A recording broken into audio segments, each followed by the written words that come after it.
Imagine waking up on New Year's Day. For most of us, that first moment of consciousness is just, well, it's a bit of a blur, right? Oh, totally. You roll over, you squint at the light, and almost immediately muscle memory just sort of kicks in. You reach out, your hand fumbles around on the nightstand, and you grab your phone. Right. The dreaded morning phone grab. Exactly. The absolute first thing your eyes focus on for the year is a glowing screen. Yeah. And, I mean, maybe it's a stressful news headline, maybe it's a work email you forgot to answer, or maybe it's just, the chaotic noise of social media.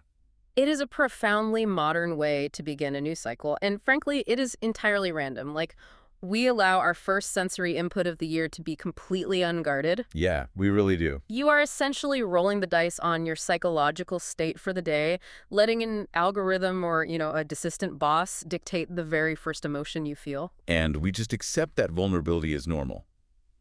But today, we are going on a deep dive into an amazing historical ethnography from southern India to figure out how communities in the Malabar region engineered their own luck, specifically to avoid that exact kind of morning vulnerability. It's such a fascinating contrast to how we live now. It really is. So imagine waking up on New Year's Day, but instead of reaching for that screen before you can even fully open your eyes, a family member gently places a blindfold over them. Wow! Right. You are carefully led by the hand out of your bedroom down the hall and seated on a specific wooden plank in a meticulously prepared room. And then the blindfold is removed. And what you see is incredible. Yes. The absolute first thing your eyes focus on isn't a stressful email. It is a breathtaking, glowing arrangement of gold, fresh flowers, crisp new clothing, and ancient texts, all illuminated by the pristine light of coconut oil lamps. You are looking at the deliberate architectural construction of a first impression. I love that phrasing. It really is, though. It's a beautifully engineered moment of visual and psychological purity, designed to do one thing: guarantee prosperity for the coming year. So we are journeying into the fascinating, highly choreographed morning rituals and omens used during the Vishu festival in the Malabar region.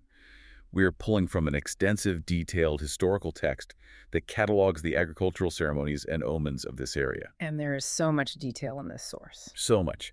And our goal for you, listening to this, is to explore how humans seek to manage the anxieties of the future through these incredibly structured rituals. We aren't just going to list off a bunch of old customs, We need to figure out the why and the how behind them. Right, because to understand this practice, we have to start with the sheer terror these people had of looking at the wrong thing. Exactly.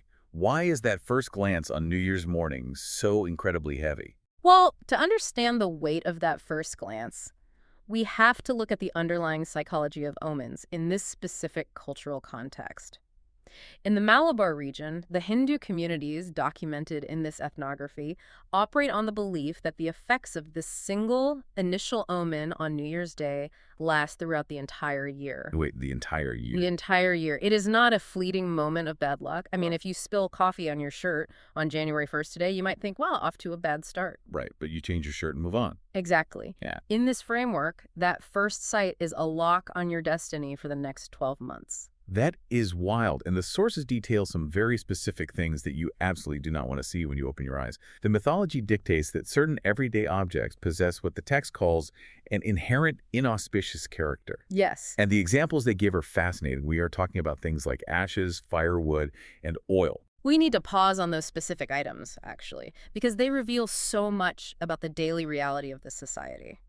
If you think about ashes, firewood, and oil, what do they actually represent to an agrarian pre-industrial family? Well, I guess hard work. They represent the raw materials of mundane, grueling labor or the remnants of consumption. Ah, I see where you're going with this. Ashes aren't just dirt. Precisely. Ashes represent what is left over after the energy has been spent. They are depletion.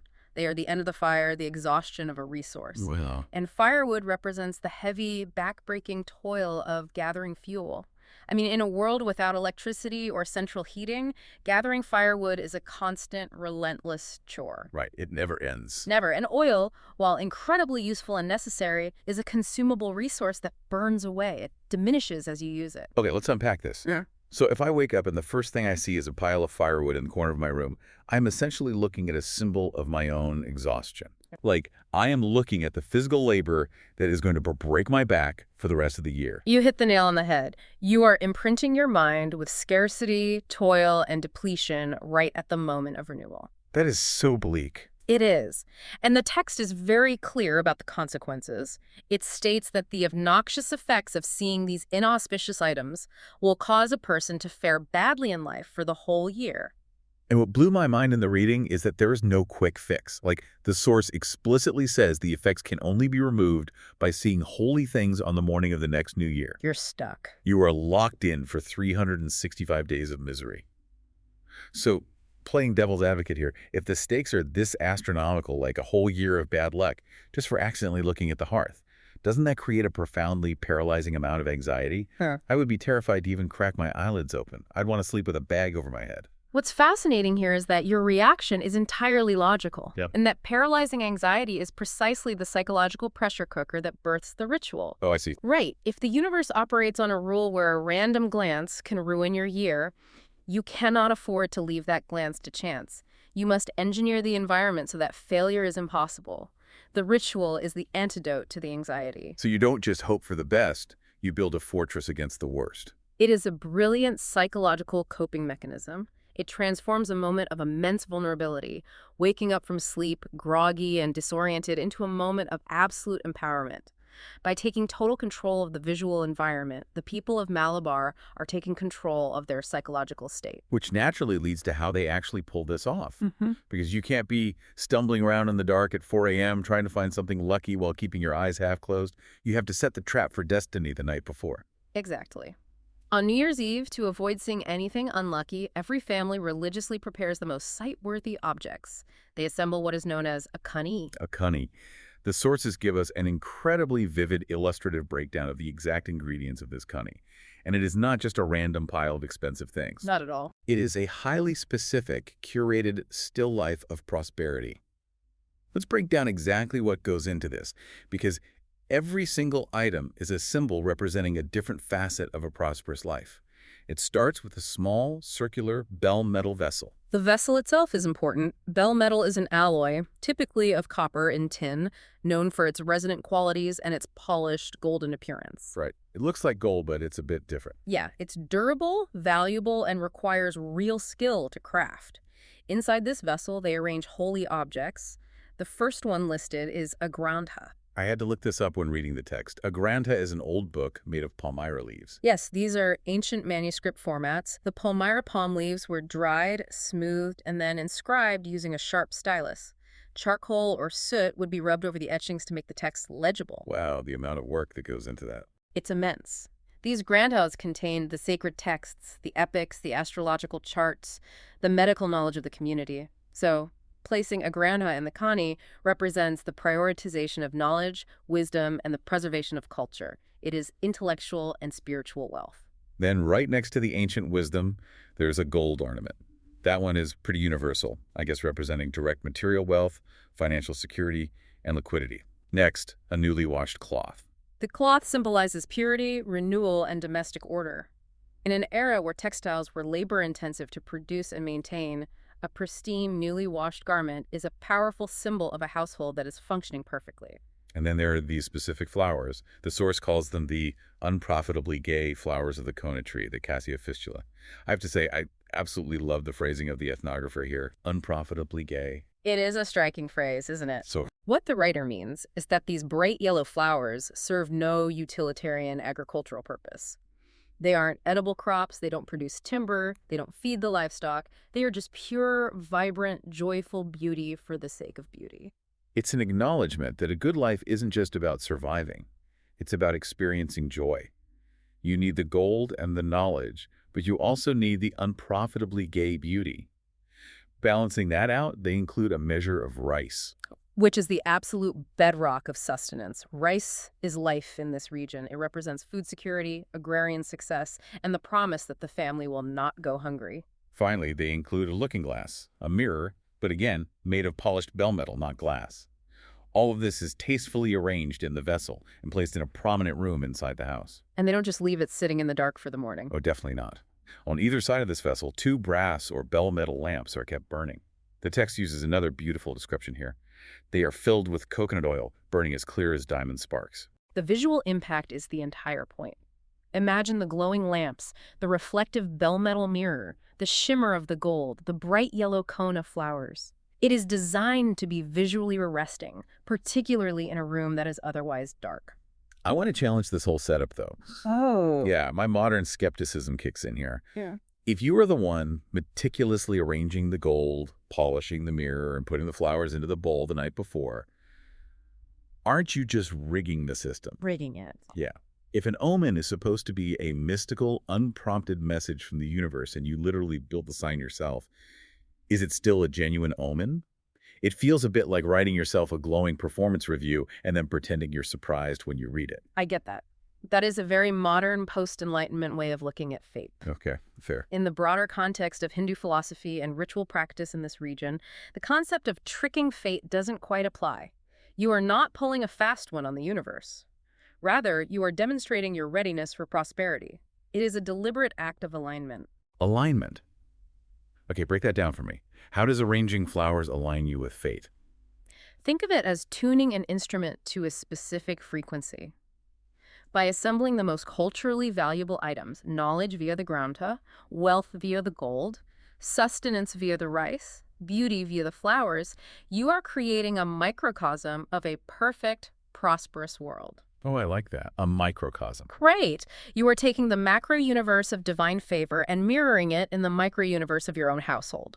The mirror in the kani isn't just to look at your own face when you take the blindfold off. Right. The entire kani is a mirror reflecting back to the gods that you are prepared to receive their blessings. Okay, so you are proving that you know what is valuable, that you respect it, and that you have the discipline to curate and protect it. It's not a cheat code, it's a statement of intent. Exactly. You are telling the universe, this is the frequency I am broadcasting on for the next year. Please respond in kind. It is an act of prayer. But setting up this beautiful, glowing display on New Year's Eve is only half the battle.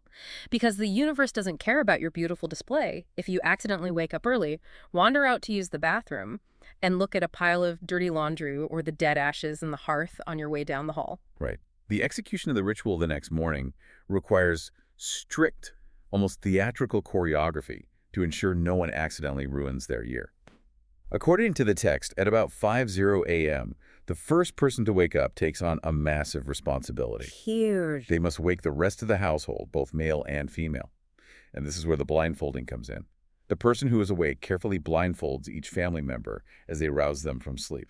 Just picture the logistics of that for a second. It is 5 in the morning, the air is likely cool, you are groggy, barely conscious, and suddenly your vision is completely restricted by a family member. Yeah, that's intense. You are plunged into total darkness, relying entirely on the physical guidance of another person to move through your own home. It creates a state of enforced sensory deprivation and heightened anticipation.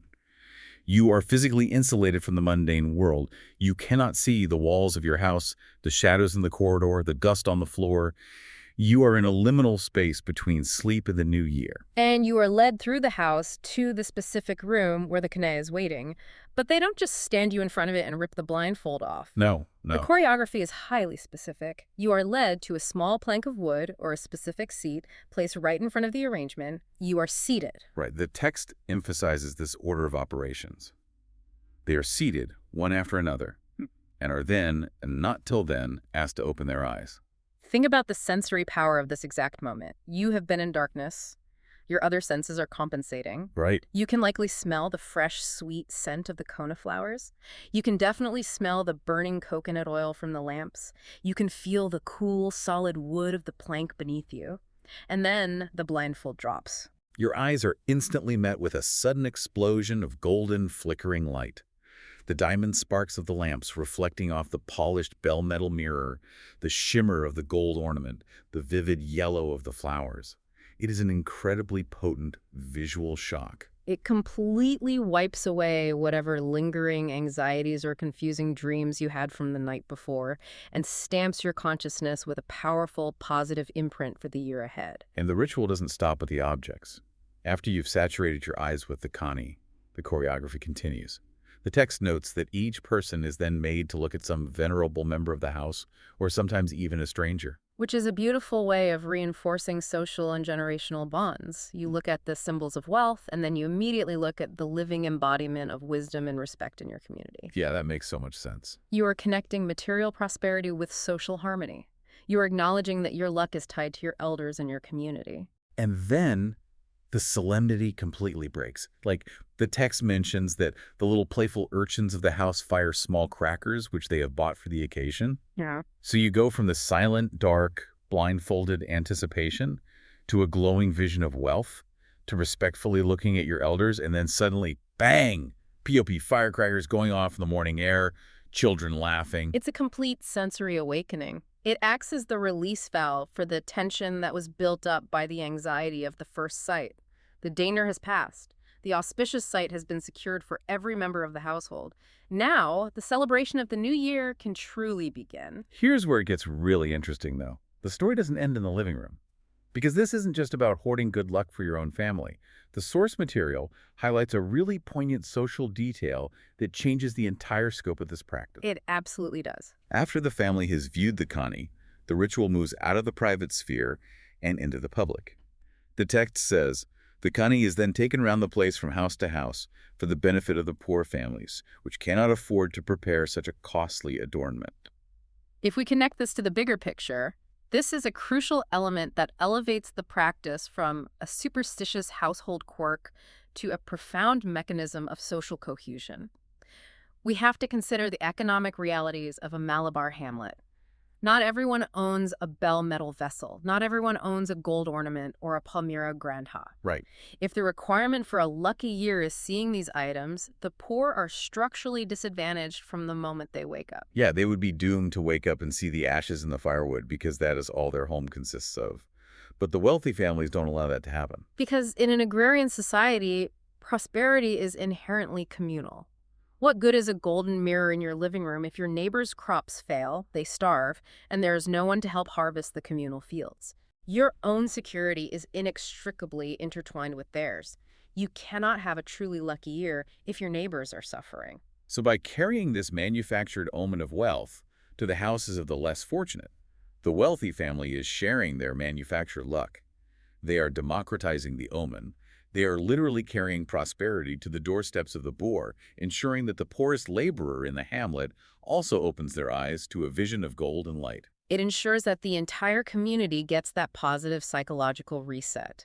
It also reinforces a network of mutual obligation and goodwill. The poor family receives the blessing of the kani, and the wealthy family receives the social capital and communal solidarity that comes from sharing it. It's a win-win. Precisely. In a society that relies heavily on collective labor for survival, that solidarity is just as valuable, if not more so, than the gold sitting in the bowl. So you've secured the psychological luck of your household. You've shared it with your neighbors. Everyone is feeling positive. But a golden mirror in the living room doesn't water the crops. It definitely does not. Positive psychology doesn't put food on the table by itself. To survive the year, this private domestic ritual has to scale up into a massive, coordinated agricultural operation. You have to transition from the private sphere of the house to the public, grueling reality of the fields. And that transition requires moving from the symbolism of the kani to the hard realities of weather, timing, and labor. The new year, Vishu, isn't just a calendar date for a party, it is the definitive start of the agricultural year. There's a local proverb quoted in the text that makes this transition clear. No hot weather after Vishu. That proverb highlights how closely their concept of time is tied to the physical environment. Vishu marks a climatic turning point. The oppressive heat of the dry season is supposed to break, making way for the rains that are absolutely necessary for cultivation. But knowing the rains are generally coming isn't enough, right? In a region described as lacking large irrigation works or reservoirs, the rainfall is literally a matter of life and death. If you jump the gun and plant too early, the seeds scorch in the residual heat. And if you plant too late, the heavy monsoon rains wash the seeds away before they can take root. You need incredibly precise predictive data. And how did they bridge the gap between indoor rituals and outdoor survival? Enter the Kanasan, the local astrologer. The Kanasan is an indispensable figure in the Malabar Dizams, or hamlets. We shouldn't think of him just as someone who reads palms in a tent, you know? Right, totally different vibe. He is the guiding spirit in all social and domestic concerns, and crucially, he acts as the master planner for the agricultural economy. On Vishu Eve, the night before the new year, he makes his rounds, visiting the families under his jurisdiction. And he brings with him a highly anticipated document called the Vishu Phalam. This is a forecast engrossed or meticulously written on a cadjan, another type of prepared palm leaf. He is compensated for delivering this forecast with presents of rice, vegetables, and oils. It's essentially a subscription service for survival data. The Vishuphalam is derived by comparing the nativity of the new year with the equinox, utilizing the positions of the planets. It contains predictions about the probable rainfall, which, as we noted, is highly prized information.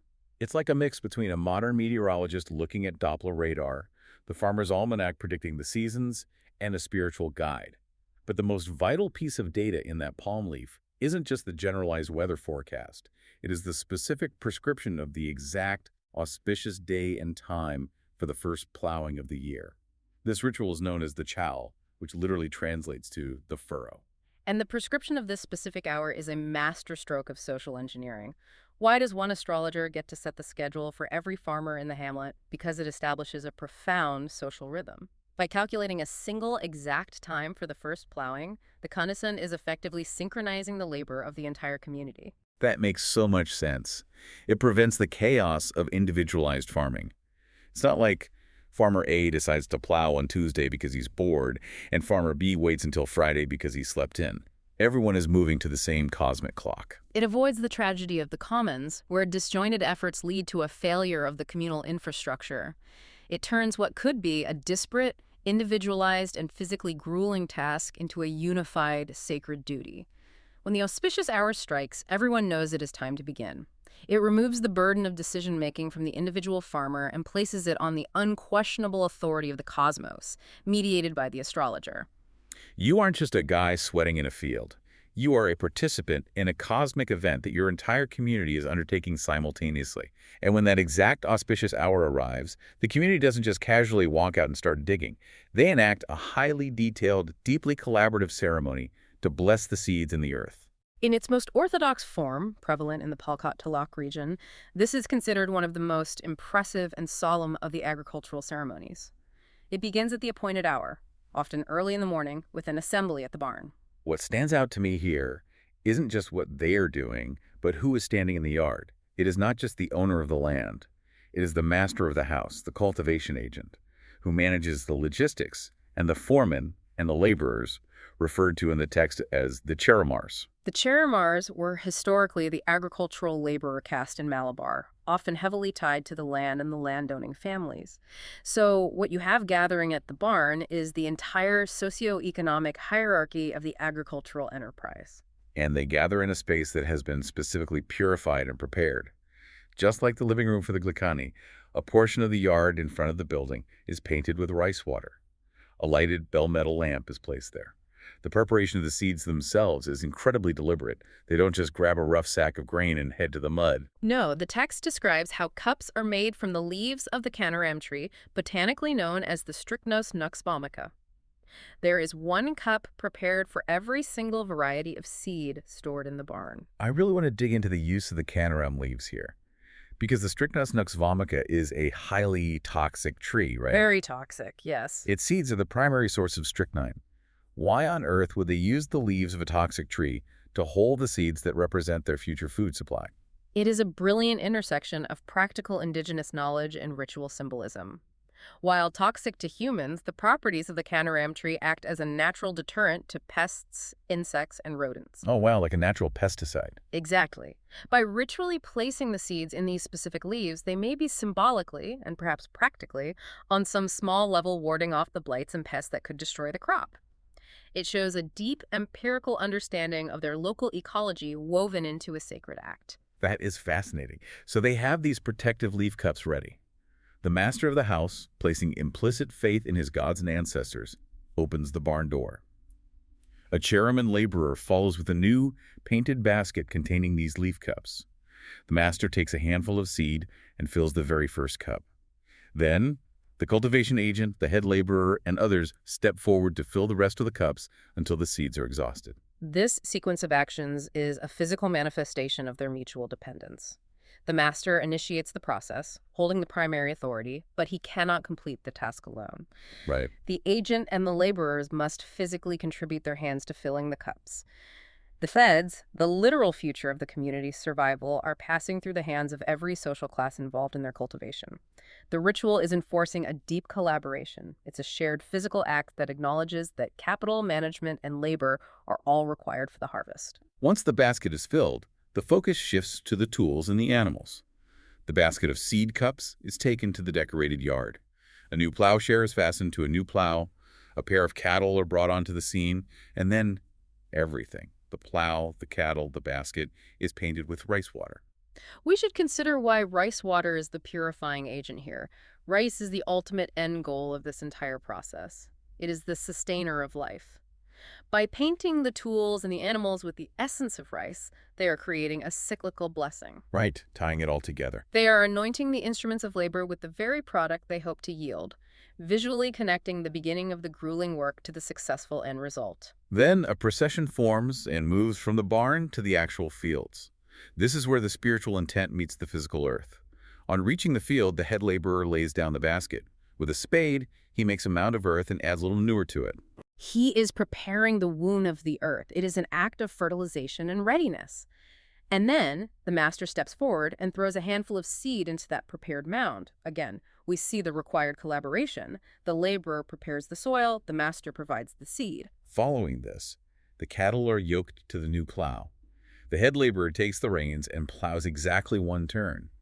Inside this initial turn, he makes at least 7 furrows, dropping the plow to the right. The number 7 appears frequently in these rituals and across broader Hindu cosmology. It often symbolizes completeness, cosmic order, or the divine.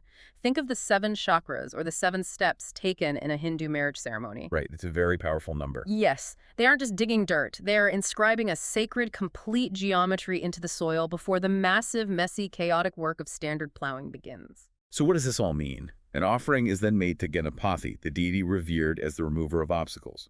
The master throws more seed into the furrow. And then comes a moment that I think is the emotional core of this entire historical text. The head laborer, the chairman, standing in the freshly turned earth, calls out a specific prayer. The words of this prayer are incredibly revealing of their holistic worldview. He shouts, "May the gods on high and the deceased ancestors bless the seed which has been thrown broadcast, and the cattle which are let loose, the mother and children of the house, the master and the slaves. May they also vouchsafe to us a good crop, good sunshine, and a good harvest." Think about the massive inclusivity of that invocation shouted across a muddy field. He is calling on the cosmos, the gods on high, and bridging them with history, the deceased ancestors. He is blessing the raw materials, the seed. He is blessing the animal labor, the cattle. He includes the domestic private sphere by blessing the mother and children of the house, and he encompasses the entire economic structure by blessing both the master and the laborers. It recognizes that a successful harvest is not simply a matter of throwing seeds in the dirt.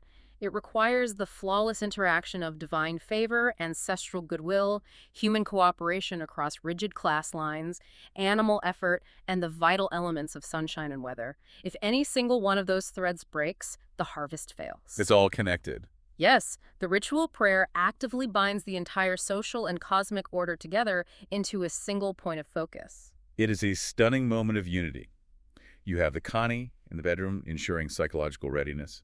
You have the astrologer ensuring perfect cosmic timing. And you have the chow ceremony ensuring social and physical collaboration. They have done absolutely everything in their human power to guarantee a prosperous year. But the people of Malabar know intimately that human effort, no matter how ritually perfected or socially unified, is not the final arbiter of nature. No, of course not. A late frost, an unexpected swarm of insects, a monsoon that arrives 3 weeks late or drops twice as much water as needed, these things can wipe out all that meticulous preparation in an instant. Nature remains fundamentally uncontrollable. And therefore, to know if their prayers and preparations actually worked, to know if the universe has accepted their alignment, they must consult one final, immediate omen right there in the freshly plowed field. The final verdict. Right. Right after that beautiful unifying prayer is shouted into the morning air, the tension returns. To immediately divine the success of the coming harvest, a coconut is brought forward. The method of this divination is swift, physical, and brutal. The coconut is placed directly on the brand new plowshare. the very instrument of their labor, and it is cut in half. And how it splits dictates the future of the entire village. The text outlines the criteria exactly. If the hinder portion, the back half, is larger, it augurs an excellent harvest. Everyone breathes a massive sigh of relief. If the portions are equal, the harvest will be moderate. You'll survive, but you won't be wealthy. It will be a lean year. But if the cut passes through the eyes of the nut, or if the nut splits open and it is dry, if no water is left in the cut portions, it forebodes certain misfortune. It is an undeniable prediction of crop failure. And, as if that isn't stressful enough, they perform a secondary omen, using the broken pieces to confirm the verdict. They take the cut fragments, leaving a little of the coconut water inside them. Then they take a leaf of the sacred tulsi plant, the holy basil, revered across India for its purifying properties, and drop it into the water inside the shell. They watch the leaf closely. It acts as a compass of fate floating in the tiny pool of water. If the leaf turns to the right, it is a propitious sign, the harvest is assured.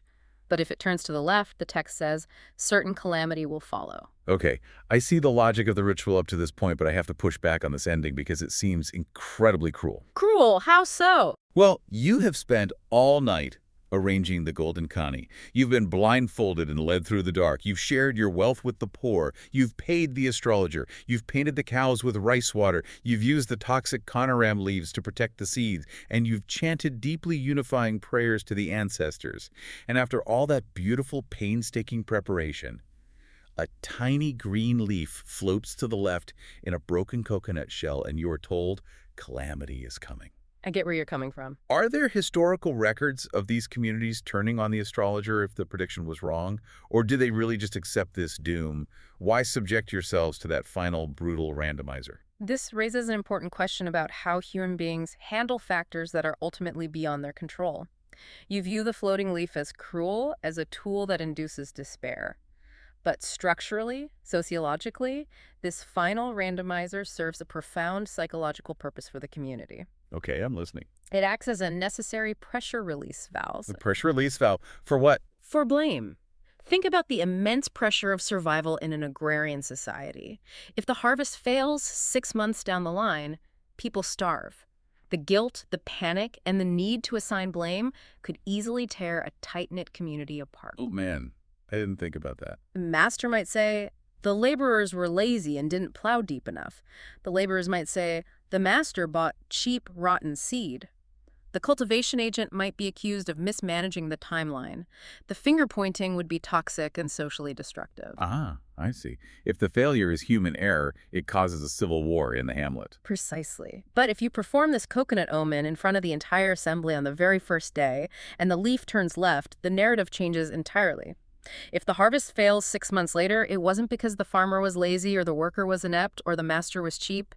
It was a cosmic decree. It was already written in the coconut and the tulsi leaf on day 1. Wow. That is brilliant. It completely removes the burden of absolute control from the shoulders of the humans involved. It stops the infighting before it can even begin. Yes. It acknowledges that they have done their part. The preceding rituals prove they were diligent, unified, and respectful of the gods and the earth.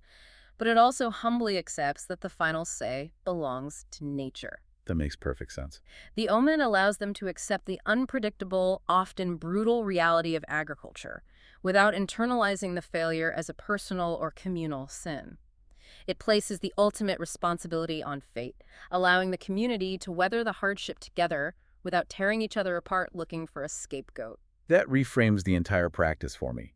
It's not a tool to induce despair, it's a tool to grant grace. It bounds human agency within the vast, uncontrollable forces of the natural world. It says, we will do our absolute best, we will align ourselves perfectly, but we are not gods. It is a remarkable progression we've traced today.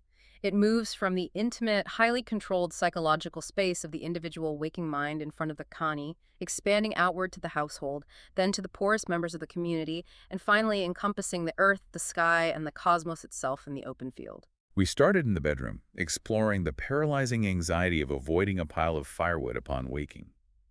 We walked blindfolded through the dark to be met with the golden, glittering reassurance of the bell metal mirror.